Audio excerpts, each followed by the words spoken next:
Você se lembra da última vez que ouviu falar de Gana, aquele país de 30 milhões de habitantes na África Ocidental, perto da Nigéria e da Costa do Marfim?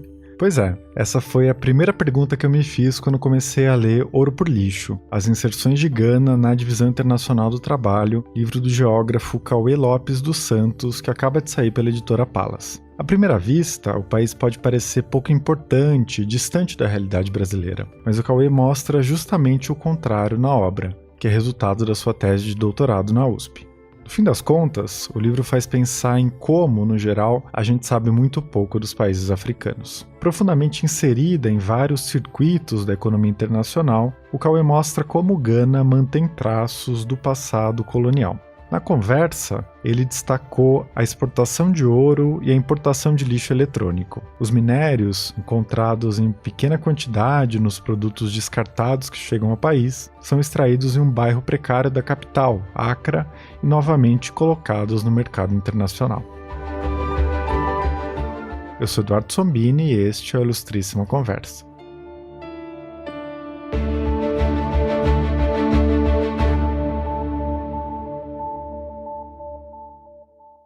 Seja BTG+. Baixe o app e transforme seus gastos em investimentos. Cauê, obrigado por topar participar do podcast. E para a gente começar, eu queria que você contasse a história da pesquisa que deu origem ao livro. Você escreve que teve a primeira ideia quando viajou para um festival de voodoo no Benin. Como é que foi isso? Olá, Eduardo. Primeiro, agradecer a possibilidade de debater e divulgar a pesquisa de doutorado que virou nesse livro.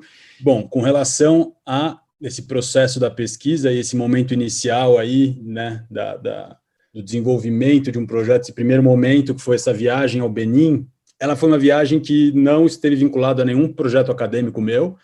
Eu estudava pobreza urbana em São Paulo até então, na iniciação científica, no mestrado, e aí eu estava num período, 2012, entre o mestrado e o doutorado, um limbo aí profissional entre o mestrado e o doutorado, e eu fiz essa viagem com meus pais e meus irmãos para um festival anual que acontece no Benin, na África Ocidental, que é um festival religioso voodoo. E aí a gente vai desconstruindo a ideia de voodoo que a gente absorve ao longo da nossa vida, né, que a gente vê produzido pela indústria cultural, daquele voodoo do boneco, né, do voodoo doll. Enfim, você vai aprendendo que não é nada daquilo que a indústria cultural propagandiza, né? E o que me deixou um pouco atônito nessa experiência foi que, bom, meus pais são antropólogos, sociólogos, minha irmã é historiadora, meu irmão é cientista social, e todos eles estavam bem munidos na análise do entorno. E eu, como geógrafo, eu estava sentindo que eu não tinha condições de entender muito bem aonde eu estava e, enfim, de fazer uma interpretação sobre a vida que estava ali me cercando, sobre as economias que estavam ali, as economias urbanas, sobre as manifestações culturais e assim por diante. E aí eu pensei, bom, acho que tem uma necessidade, de certa forma, de tentar trazer com um pouco mais de força para a geografia um estudo sobre a África, né? A gente tem estudos relacionados à cultura afro-brasileira, né? Então, dentro de uma produção histórica vinculadas à história do Brasil, mas um estudo sobre a África contemporânea, feito pela geografia, é algo um pouco mais difícil de encontrar no Brasil. E essa experiência foi muito importante nesse sentido, de fazer com que eu percebesse que era isso que eu queria estudar no meu doutorado.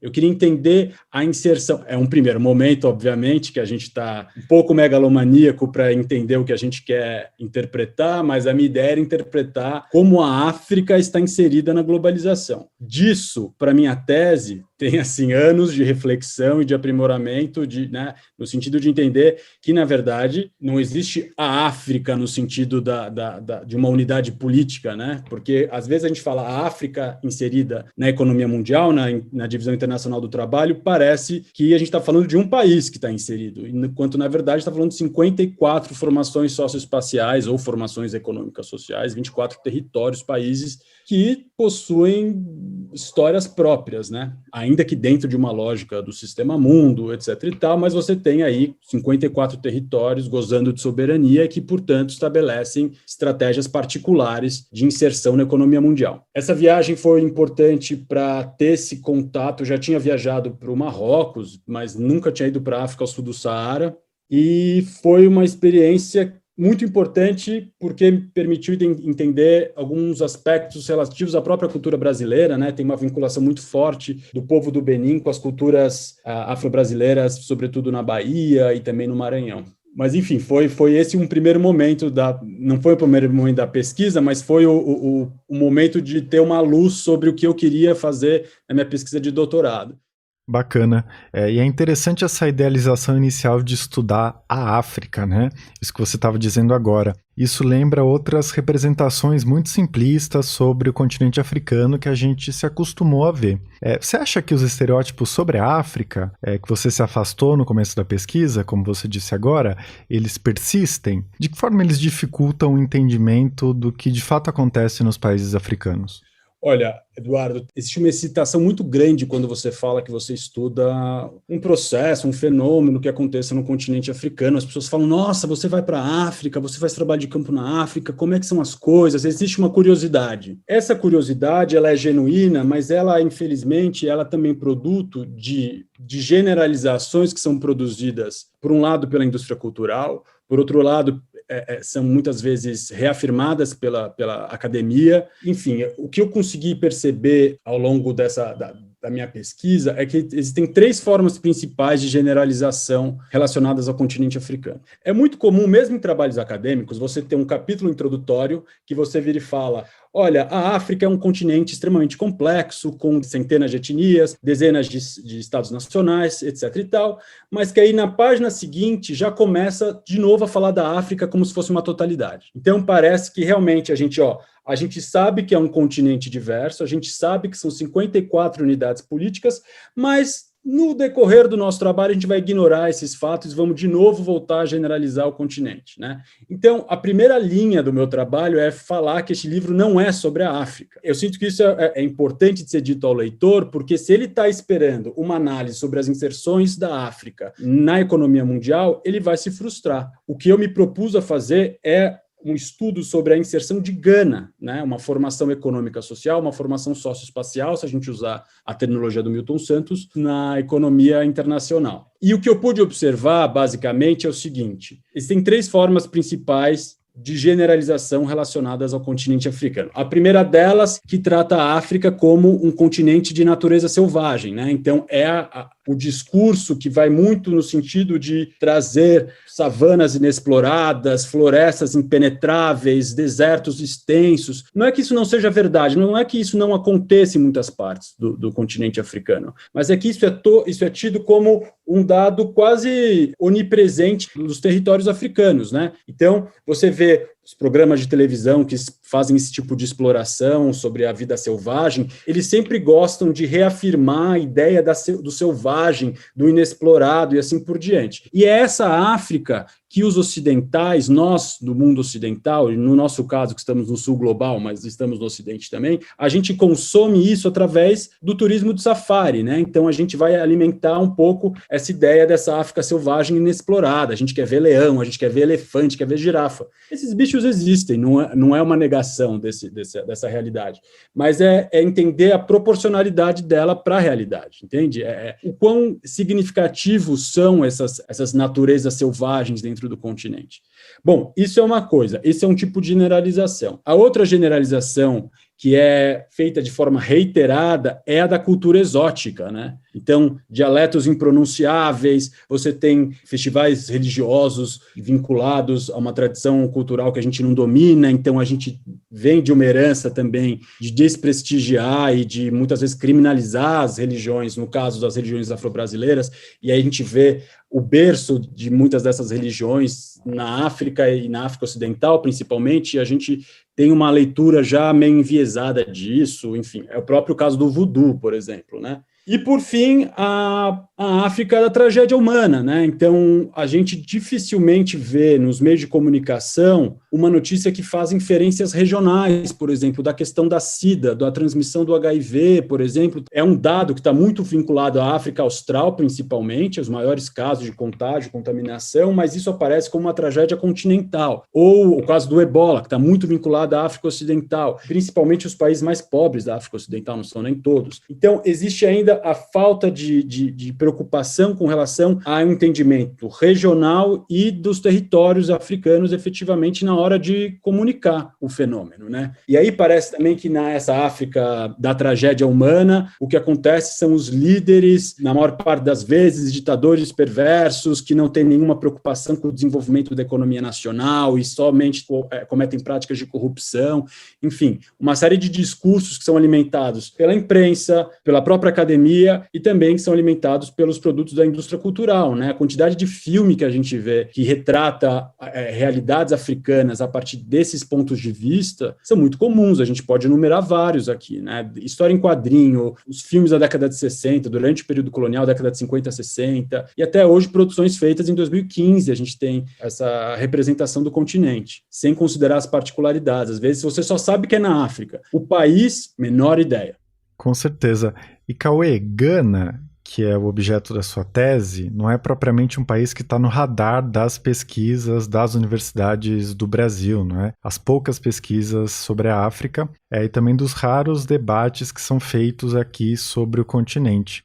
E aí, por outro lado, você mostra que o país tem algumas particularidades interessantíssimas, né? O que te chamou a atenção em Gana e te motivou a fazer uma tese sobre o país? Eduardo, esse foi um dos momentos mais difíceis, assim, selecionar um país para interpretar essa inserção, porque teve um movimento que é importante de ser dito, que é o seguinte: eu estava pensando em Gana como um recorte. A partir do momento que eu entendi que Gana não era um recorte, sim um objeto de estudo, tudo mudou no fluxo da pesquisa. Eu não tive mais a preocupação de explicar a África por Gana. Eu tive a preocupação de explicar Gana no mundo, a inserção de Gana no mundo. É claro que Gana está inserida no contexto de colonização africano, etc. Assim, isso não está nem sendo questionado. Mas é entender Gana como uma unidade política, que essa que é a minha verdadeira preocupação numa análise de economia política mesmo do território. E aí, por que Gana? Grande parte da produção que a gente tem feita pelos africanistas aqui no Brasil, ela está vinculada aos países africanos lusófonos. Então a gente tem uma produção significativa de trabalhos extremamente competentes feitos sobre Angola, Moçambique, Guiné-Bissau e assim por diante. Cabo Verde, né? O que acontece é que o diálogo que é feito com os outros países fica muito restrito, né? Então, a gente não tem tantos trabalhos feitos sobre a Nigéria, por exemplo, a Nigéria contemporânea. E a Nigéria, o Egito e a África do Sul, de certa forma, rivalizam aí na taxa de crescimento econômico e também nos PIBs nos últimos anos, etc. Mas eu fiquei preocupado em estudar Gana pelo seguinte motivo. Gana, de certa forma, é o primeiro país da África ao sul do Saara que obteve a independência do jugo colonial europeu. Você teve a experiência da Libéria e você teve a experiência da Etiópia, que são pontos fora da curva da maior parte dos países que foram colonizados, porque a Etiópia não é colonizada efetivamente, ela tem uma ocupação italiana na década de 30, e a Libéria surge no século XIX como essa espécie dessa colônia, né, americana. Fundada pelos negros dos Estados Unidos que tinham sido escravizados, né? Exatamente, exatamente. Então são dois pontos muito fora da curva, assim, dentro da trajetória da maior parte dos países africanos, né? Dentro desse momento da virada do século XIX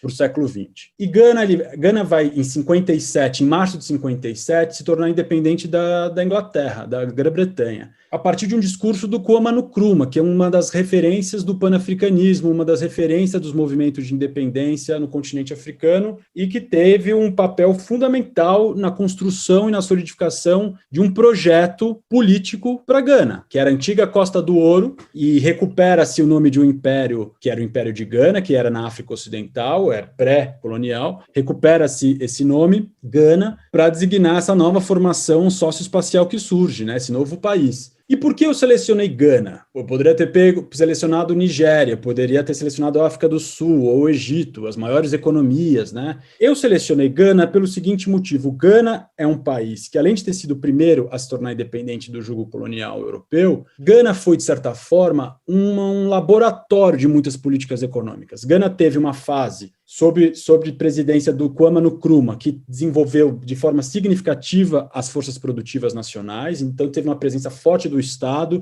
num projeto de substituição de importações. Gana conseguiu desenvolver vários setores da economia a partir dessas políticas. Houve uma evolução, um desenvolvimento também perceptível na qualidade de vida da população, então houve uma democratização de serviços básicos, de infraestruturas de saúde, de educação e assim por diante. E Gana vai se tornar o primeiro laboratório das políticas de ajuste estrutural, dos planos de ajuste estrutural desenhados pelo FMI na década de 80. Né? Então, Gana vai se tornar um laboratório do neoliberalismo na década de 80 e 90. É claro que esses países sofrem de forma significativa o impacto da crise do petróleo na década de 70, no preço das commodities. Gana sempre foi um grande exportador de commodity, aí principalmente de ouro, cacau, e mais tarde, isso é mais recente, de petróleo, mas também exporta bauxita, manganês, diamante, madeira, e o impacto que essa crise da década de 70 e a recessão na década de 80 vai gerar é uma crise econômica tremenda, e o novo líder, que é o J.J. Rawlings, ele vai ser, de certa forma, o canal de entrada dessa agenda neoliberal no país, desse plano de ajuste estrutural, que vai tratar de dissuadir as iniciativas estatais, né? Vai tratar de privatizar grande parte das empresas estatais e vai atrair investimentos externos para o país. Então, é uma clara agenda neoliberal que vai estabelecer em Gana a partir da década de 80, 90, e esses planos de ajuste estrutural, eles estão focados principalmente em investimentos nos setores primários da economia, ou seja, na extração e produção de ouro, manganês, bauxita, na produção de cacau, e não nos setores industriais, que era onde grande parte dos investimentos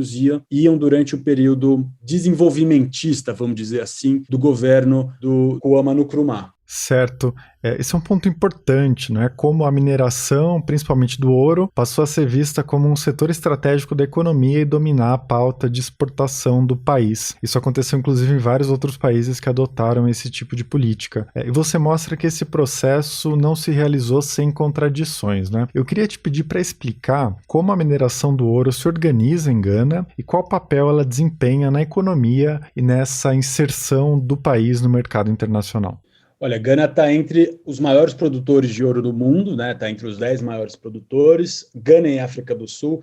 Apesar da África do Sul ter mais reservas de ouro, acho que, se não me engano, no ano passado, retrasado, Gana teve uma produção maior, porque a África do Sul estava encontrando uma série de problemas relacionadas a... Bom, você teve greve dos mineradores na África do Sul, elas são frequentes, e você teve também uma questão de fornecimento de energia elétrica. Aliás, os apagões são um problema infraestrutural que acontece em muitos países africanos, também na África do Sul. Gana tem a organização da economia do ouro em Gana, ela se dá principalmente pela atuação de grandes multinacionais, de um lado, e por outro lado também da atuação de pequenos mineradores. Esses pequenos mineradores, eles operam no circuito próximos às grandes mineradoras internacionais, e aí são várias empresas. Você tem empresas estadunidenses, canadenses, australianas, chinesas e sul-africanas, as grandes multinacionais, né? E o que acontece? Como essas empresas elas operam dentro das condições de eles são extremamente capitalizadas, possuem os maquinários modernos, elas operam dentro das condições de legalidade da legislação ganense, elas fazem estudos geológicos a priori, para decodificar a disponibilidade do recurso no território, e aí, enfim, vão explorar e durante dependendo da empresa, quanto tempo, mas vão explorar por alguns anos essas reservas. E é interessante notar que tem uma espécie de um outro circuito que acontece de forma paralela, que é um circuito desses pequenos mineradores com técnicas muito mais precárias e que produzem também, extraem ouro, geralmente das regiões próximas. Porque no entendimento desses pequenos mineradores, o que acontece? Se você tem uma grande mineradora ali extraindo ouro, é porque nessa região você tem ouro também disponível, mesmo que seja em menores quantidades, nas proximidades dos rios, enfim, porque aí eles fazem a extração de ouro de aluvião, né, que é o ouro na beira dos rios. Tem uma história muito particular dos dias que eu fui fazer levantamento, entrevista com os mineradores em Gana, que é a seguinte. Eu estava agendando uma entrevista com, eu não vou falar o nome da empresa, mas com uma multinacional de produção de ouro numa cidade chamada Tarkwa, que é em Gana Ocidental. É uma cidadezinha que ela surge em função da mineração, basicamente, do ouro. E eu estava morando em Berkeley na época, eu estava fazendo o período sanduíche da minha tese, fazendo pesquisa lá, e eu estava de lá já marcando essa entrevista há meses, há 2, 3 meses já. O meu orientador lá em Berkeley, que é o geógrafo Michael Watts, ele falou, não, começa a marcar antes.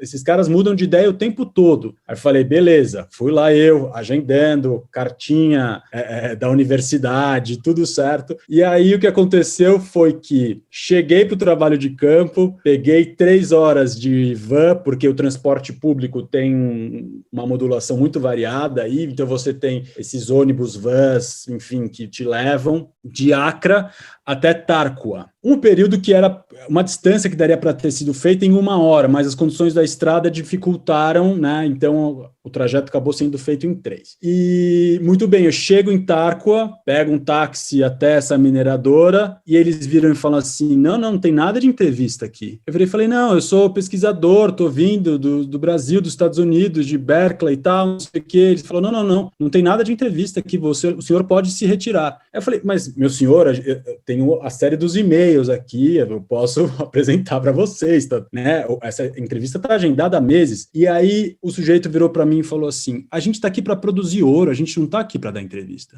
Aí foi o momento que caiu uma ficha que realmente esse universo de entrevistar essas grandes corporações não é um dos universos mais fáceis. Eu saí de lá extremamente frustrado. A sorte é que eu não estava lá em Gana só para fazer essa entrevista, eu tinha todas as outras entrevistas que eu tinha que produzir e todas as observações de paisagem que eu tinha que também desenvolver. E aí eu saí andando, porque a mineradora não estava na cidade, ela estava a uns 5 quilômetros. Eu falei, então eu vou voltar andando para o meu hotel em Tarkwa, tá tudo certo. E eu fui andando pela rodovia, que não tinha nem acostamento, fui andando, correndo os riscos possíveis. E eu vi, porque essa rodovia estava num ponto um pouco mais alto, e eu comecei a olhar ali no fundo de vale, umas lonas pretas, assim, perto da margem do rio. Eu falei, isso aí é mineração de pequena escala, mineração artesanal. Vou descer lá, vamos ver o que vai dar. E aí, desci, fui conversar com eles. Era um grupo de mais ou menos 10 mineradores. Um deles falava inglês, porque isso era um problema muito frequente, apesar do inglês ser a língua oficial do país. Muitas vezes ela não é a língua falada pela população, né? Existem outras línguas locais, o Twi, por exemplo, enfim, são muitas de outras línguas. Mas um dele falava inglês, quer dizer, 2, na verdade. Um outro falava mais ou menos, mas se comunicava. E esse que meio que liderava o grupo dos 10 falava inglês, e eles foram extremamente solícitos e me deram uma entrevista de 2 horas. Me ofereceram pinga, eles eram assim...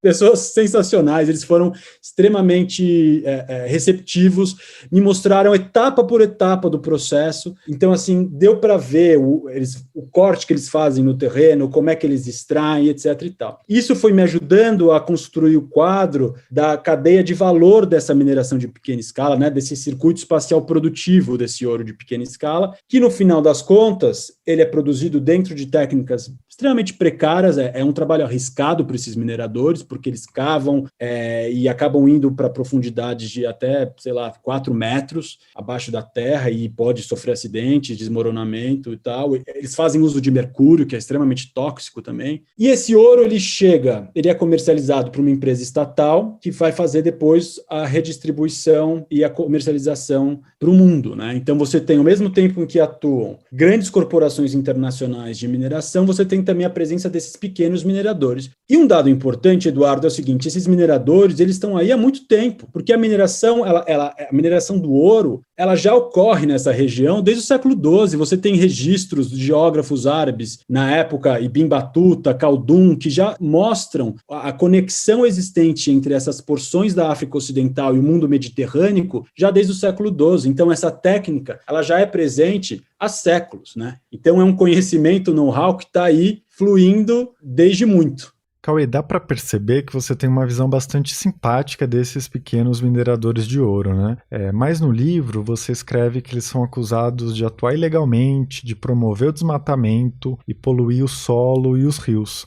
Embora você não endosse essas críticas e enxergue esses produtores por outro prisma. Como você interpreta essas questões desses segmentos da mineração?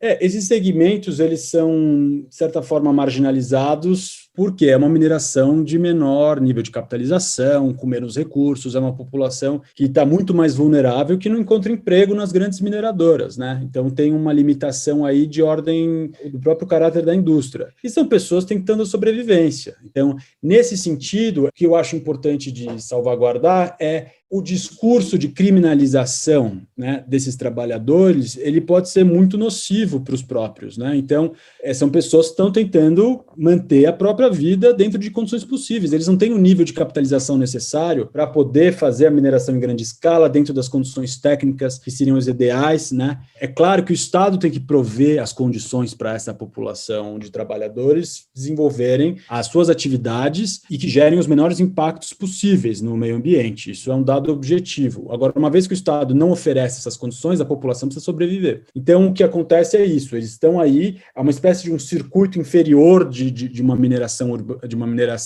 do ouro. Circuito inferior é uma terminologia do professor Milton Santos para identificar esses atores menos capitalizados da economia urbana nos países do sul global. Então, a gente pode perceber a presença desses trabalhadores e que eles têm uma relação de trabalho extremamente intensiva com o de maquinários precários, muitas vezes instrumentos de segunda mão, eles compram maquinários utilizados, chineses, etc., e que efetivamente conseguem produzir ouro. Mas é claro, existe um discurso que é reproduzido pela imprensa local, que foca sobretudo para o aspecto normativo de criminalidade das atividades de extração de ouro, enquanto esses trabalhadores estão querendo reconhecimento, estão querendo trabalhar.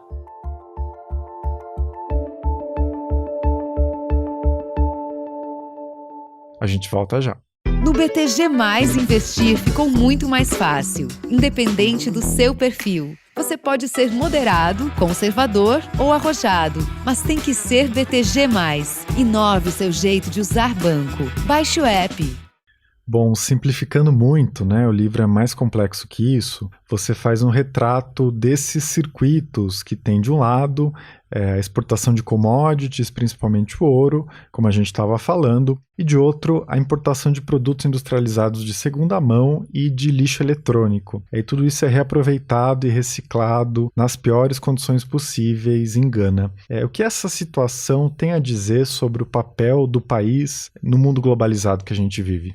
Um dos aspectos muito importantes para a análise que eu tentei empreender sobre a economia de Gana, essa economia espacial, ela não está vinculada só a como as forças produtivas se organizam no território para exportar. Ela se preocupa também no entendimento do que o país precisa, o que o país importa, né? O que ele não produz, o que ele precisa importar. Então eu comecei a fazer uma análise também das importações ganenses. E aí a gente tem uma importação de todos os tipos, sobretudo de maquinários, produtos industrializados de forma geral, são frequentemente importados de vários países, asiáticos principalmente, mas também de países europeus e assim por diante. E o que me chamava a atenção em Gana, principalmente em Accra e em Kumasi, que são as maiores cidades, era o comércio de eletrônicos feito nas ruas. Então, ventilador, televisão, computador, geladeira, freezer, tudo que você possa imaginar sendo vendido, e eram produtos de segunda mão, nitidamente, né? Eles eram produtos que eles davam um jeito, eles limpavam tudo, o produto funcionava, ele estava ali encapado como se fosse novo, mas eram produtos de segunda mão. E eu comecei a investigar isso em maior profundidade, porque eu consegui acessar que os produtos de primeira mão, né? Ou então uma televisão nova, etc e tal, esse tipo de produto, eles estavam em shoppings, em determinados tipos de estabelecimento comercial.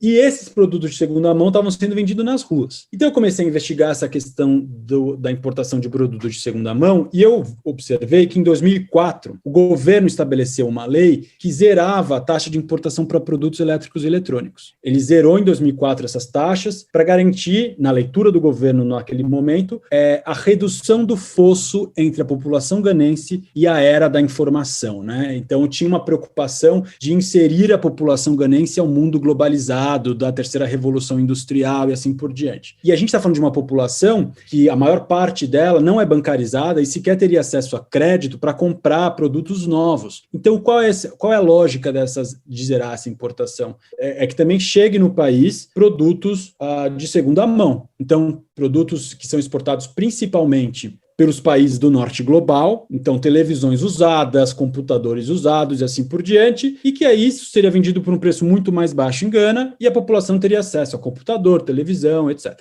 O que acontece?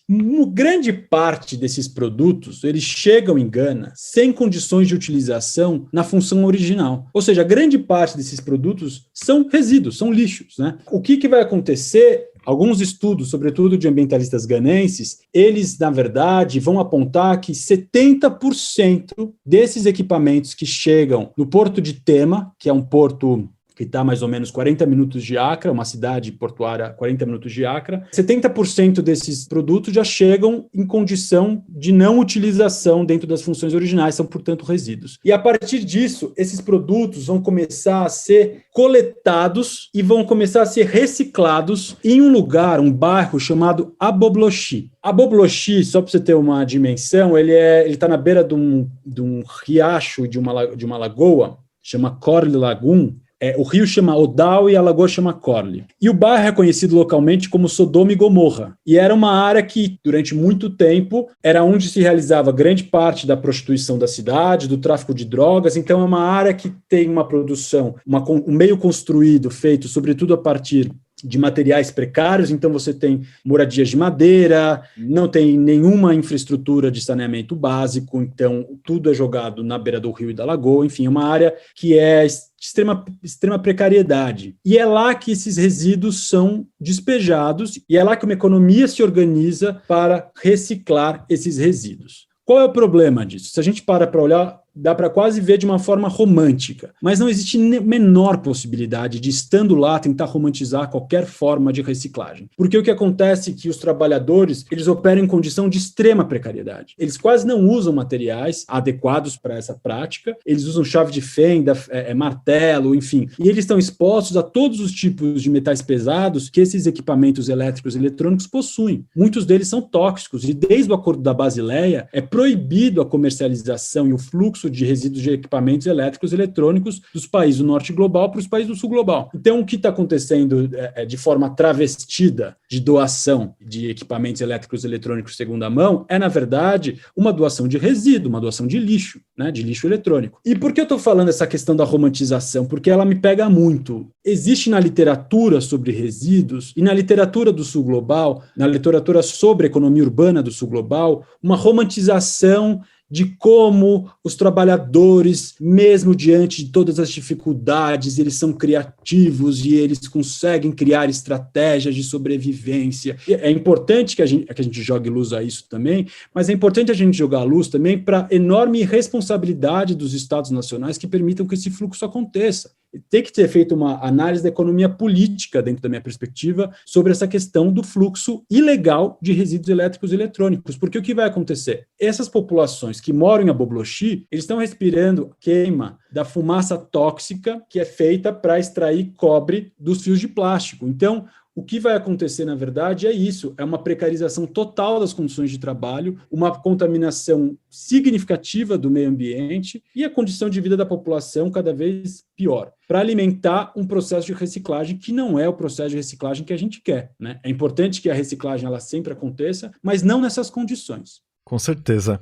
E aí, para a gente chegar a uma outra ponta desse circuito, né? Você mostra como o lixo da Europa Ocidental, da América do Norte, dá origem a essas atividades em Gana, que são degradantes de várias formas, e é colocado de volta no mercado e exportado mais uma vez, em um processo que você chama de recomodização. Você pode explicar isso? Olha, esse processo de recomodização, que foi o termo que eu encontrei para classificar essa economia de forma geral, ela surgiu em algumas conversas que eu tive com o Michael Burawoy, que é um sociólogo, professor lá de Berkeley também. E a gente ficava debatendo que a exportação, porque o que acontece? Em Aboblochi, eles conseguem extrair cobre, ouro, vários metais de dentro desses resíduos, e esses metais são reexportados para os países industrializados, né?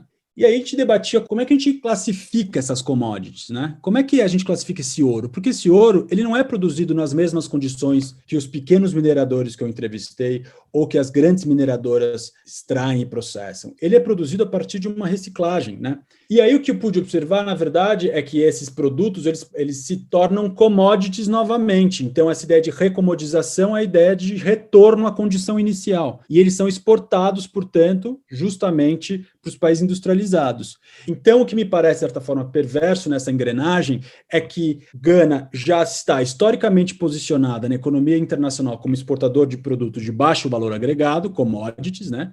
Importadora de produtos industrializados e de resíduos, e processa o resíduo que são produzidos em outros lugares e reexporta em forma de commodity novamente. Quer dizer, é uma dupla inserção precária, vamos dizer assim, na economia internacional, porque está importando produto de baixo valor agregado, importando resíduos e, ao mesmo tempo, exportando riqueza, né? Está exportando matéria-prima, uma matéria-prima nativa e uma matéria-prima recomodizada. Então, essa questão dessa recomodização, ela surge, ela não é uma exclusividade de Gana, porque, na verdade, Gana não é o único país que recebe resíduos de equipamentos elétricos e eletrônicos, você tem também Lagos recebe, Kinshasa, próprio Cairo, você tem registros, inclusive, China, Indonésia, você tem registros em todo o sul global de territórios recebendo resíduos das nações mais ricas.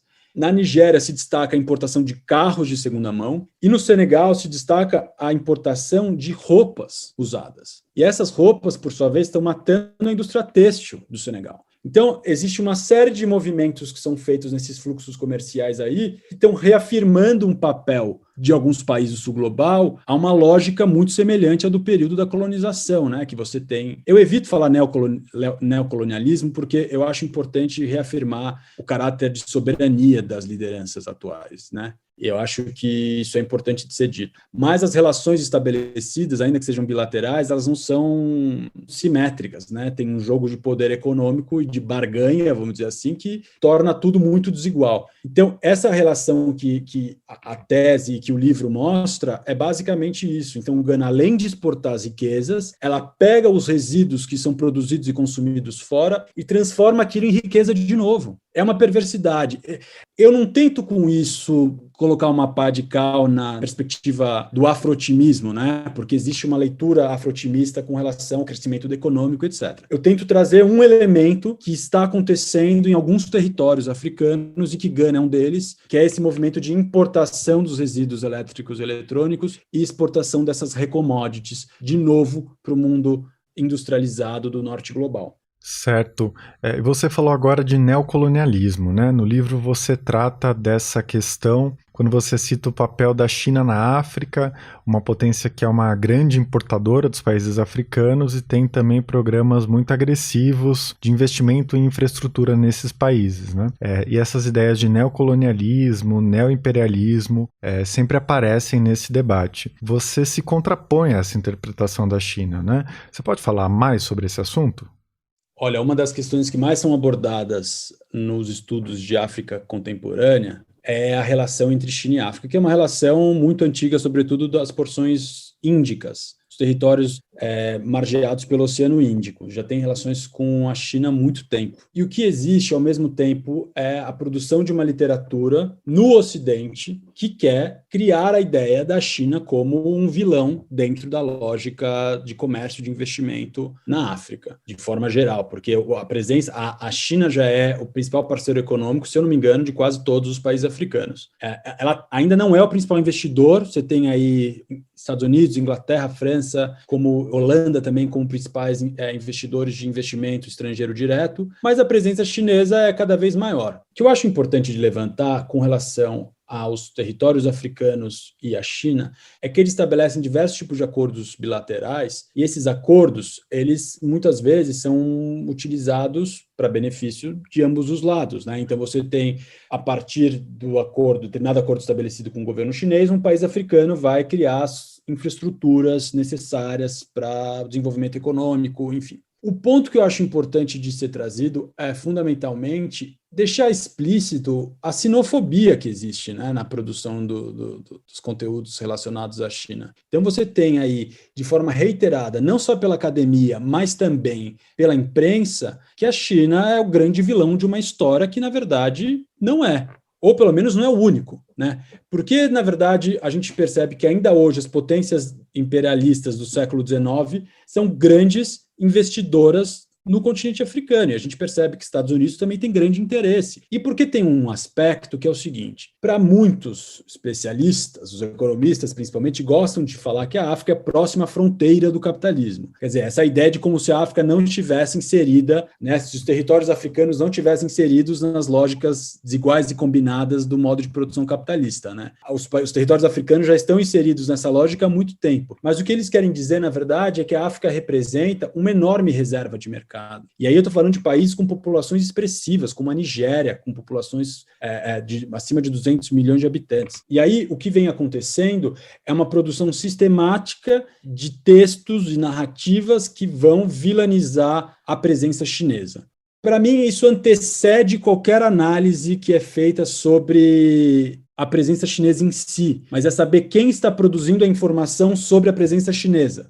Por que será que a imprensa tem tanto interesse em colocar a China sempre num lugar negativo quando está falando das ações, das práticas econômicas do governo chinês? Isso tem que ser avaliado também, né? A gente está vivendo num momento de sinofobia muito forte e essas análises, elas frequentam diferentes posicionamentos ideológicos de esquerda, de direita, e elas tendem a atacar geralmente a presença chinesa em qualquer lugar do mundo. Mas isso não quer dizer que a China não esteja estabelecendo relações que possam ser classificadas como predatórias, como desiguais. O único ponto que eu levanto, acho que para tornar a análise mais complexa, acho que não vai ajudar a gente a classificar a China como uma potência neoimperialista, enfim. A presença chinesa na África, ela tem que ser estudada dentro do momento histórico no qual ela acontece, né? Então, os acordos que são estabelecidos são acordos particulares, com cada liderança nacional. A gente precisa, de novo, jogar luz sobre os quadros administrativos, os quadros políticos africanos. Entender que eles podem, sim, desenvolver uma política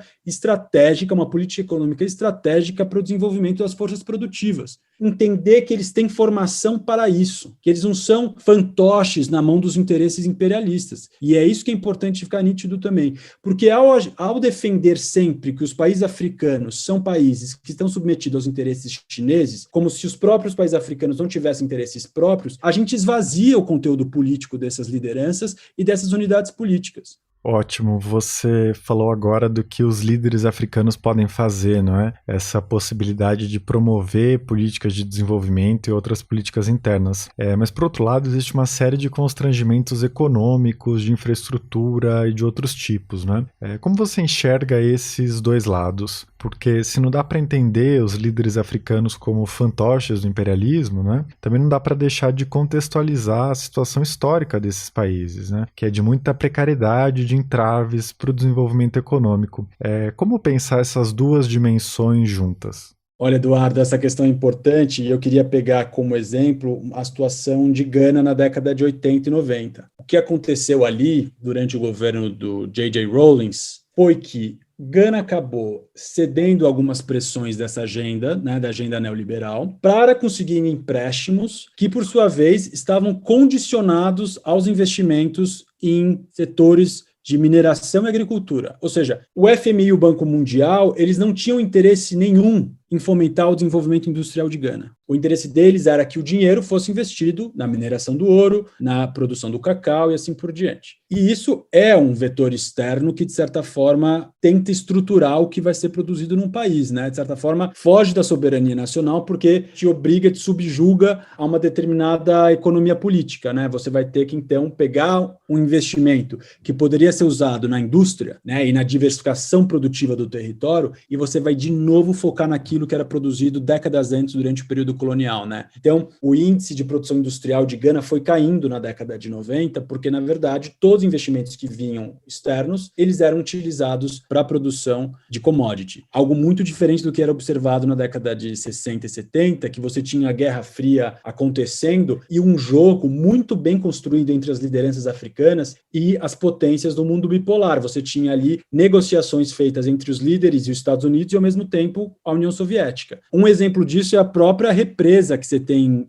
que chama Kosombo, que ela é uma represa produzida na região do Volta, que ela foi construída com investimentos estadunidenses e soviéticos. Então você tem aí só uma manifestação de como os líderes africanos, né, desses estados nacionais, jogavam também politicamente com essas circunstâncias. E acredito que é o que eles fazem hoje em dia também com a força da China.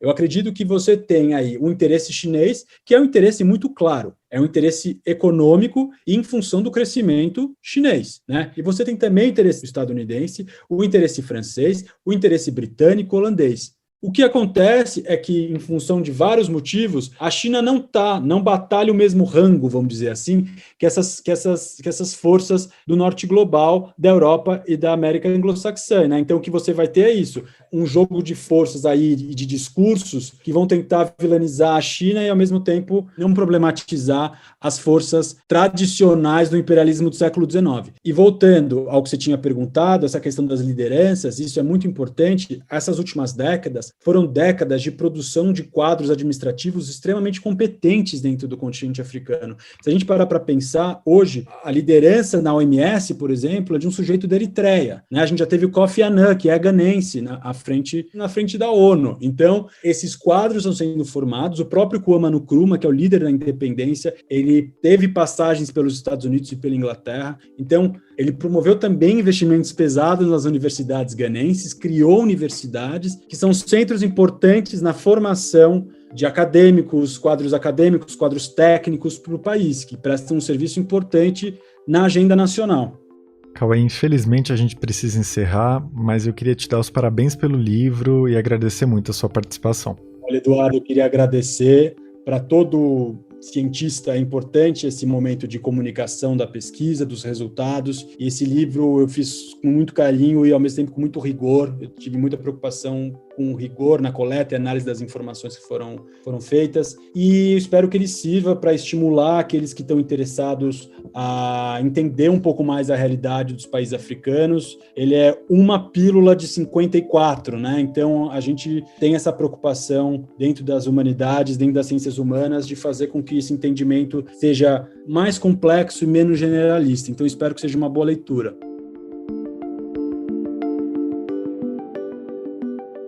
Bom, antes de encerrar, eu quero recomendar 2 episódios do ano passado que dialogam muito com o que o Cauê discutiu.